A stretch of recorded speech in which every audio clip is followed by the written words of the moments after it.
बिस्मिल्लाहिर्रहमानिर्रहीम। अल्लाहुम्मा सल्ली वसल्लिम अला नबीना मुहम्मदिन। अस्सलाम वालेकुम व्यूवर्स, कैसे हैं आप सब? अल्लाह ताला से दुआ है अल्लाह ताला हमेशा हम सबको अपनी रहमत के साए में रखे, आमीन सुम्मा आमीन।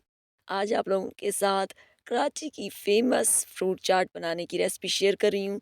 साथ ही बहुत ही मज़ेदार सी सॉस भी बनाएंगे जिससे इसका टेस्ट डबल हो जाएगा।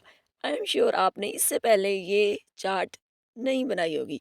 तो आइए बिस्मिल्लाहिर्रहमानिर्रहीम रेसिपी शुरू करते हैं। इसके लिए सबसे पहले मैंने आधा कप इमली को गर्म पानी में भिगो दिया। भिगोने के बाद मैंने उसमें से गुठलियाँ निकाल ली और उसमें एक अदद हरी मिर्च डालकर अच्छे से मैंने उसको ब्लेंड कर लिया। उसको मैंने पैन में डाल दिया और साथ ही ऑरेंज फूड कलर और रेड फूड कलर 1/4 टीस्पून दोनों वो ऐड कर दिए। देखिए उससे हमारी जो सॉस है कितनी खूबसूरत कलर की हो गई। उसके बाद मैंने इसमें 2 कप पानी शामिल कर दिए और अच्छी तरह से अब आपने सारी चीज़ों को मिक्स कर लेना है। मिक्स करने के बाद अब आपने इसमें एक और बहुत ही मज़ेदार सी चीज़ शामिल करनी है। ये देखें, ये मैंने कुछ खजूरों को ब्लेंड करके फ्रीज़ किया हुआ था, तो वो मैंने इसके अंदर ऐड कर दी। खजूरें आप अपने टेस्ट के मुताबिक कम या ज़्यादा ब्लेंड करके इसमें ऐड कर सकते हैं। इससे हमारी सॉस में बहुत अच्छा फ्लेवर आता है। अब हम स्पाइसेस ऐड करते हैं, तो मैंने हाफ़ टी स्पून इसमें सौंठ यानी कि अदरक का पाउडर शामिल कर दिया और 1/4 टीस्पून नमक शामिल करेंगे इसमें। हाफ़ टेबल स्पून कुटी हुई लाल मिर्च शामिल करेंगे।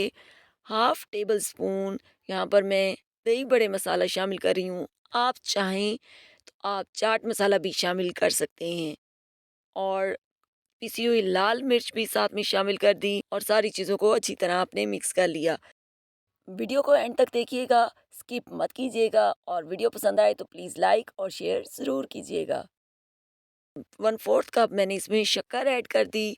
आप चाहें तो आप गुड़ भी इस्तेमाल कर सकते हैं और दोबारा से इसको मिक्स करेंगे और कुक होने देंगे। इसके बाद मैंने इसमें 3 टेबलस्पून चीनी ऐड कर दी। आप चाहें तो आप सिर्फ़ चीनी इस्तेमाल कर सकते हैं, आप चाहें तो गुड़ या शक्कर इस्तेमाल कर सकते हैं, लेकिन मैं दोनों का यूज़ करती हूँ, इससे बहुत अच्छा फ्लेवर आता है और टेस्ट बहुत अच्छा होता है। यहाँ पर मैंने हाफ़ टेबल स्पून भुना कुटा ज़ीरा शामिल कर दिया और अच्छी तरह मिक्स कर लिया।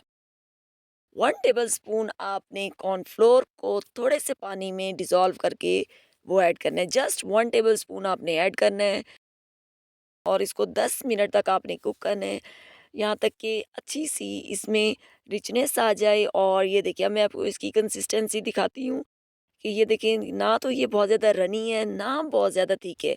ठंडा होके इसने और भी गाढ़ा हो जाना है। आप इसको बनाकर पूरा माह रमज़ान स्टोर करें और एंजॉय करें। ये बिल्कुल ख़राब नहीं होगी। आप इसको चना चाट में यूज़ करें, दही बड़ों में यूज़ करें, फ्रूट चाट में इस्तेमाल करें, आपको मज़ा ही आ जाएगा और एक दफ़ा आपके घर वाले खाएँगे तो वो बार-बार आपसे इसकी फ़रमाइश करेंगे। तो मेरी ये मज़ेदार सी सॉस की रेसिपी आपको कैसी लगी मुझे कमेंट सेक्शन में ज़रूर बताइएगा और चैनल को सब्सक्राइब नहीं किया तो प्लीज़ सब्सक्राइब कर लें। मज़ेदार सी सॉस रेडी हो चुकी है, तो अब चलते हैं फ्रूट चाट बनाने की तरफ। इसके लिए फ्रूट्स आप कोई भी अपने पसंद के मुताबिक यूज़ कर सकते हैं। मैंने अमरूद ले लिए, सेब और केला। आप फ्रूट अपनी पसंद के मुताबिक जो इस्तेमाल करना चाहें कर सकते हैं। साथ ही मैंने इसमें स्ट्रॉबेरीज़ भी शामिल कर दी और अब इसमें कोई हम नमक, चाट मसाला, शुगर कुछ ऐड नहीं करेंगे। जो हमने अपनी मज़ेदार सी सॉस बनाई थी ना, बस वो आपने इसमें पोर करनी है, अच्छे से मिक्स करना है। तो बहुत मज़ेदार, कम बजट में बेहतरीन, शानदार सी, ठेलों पर मिलने वाली मज़ेदार सी आपकी फ्रूट चाट बनकर रेडी है। तो मिलते हैं नेक्स्ट वीडियो में, तब तक के लिए टेक केयर एंड अल्लाह हाफ़िज़।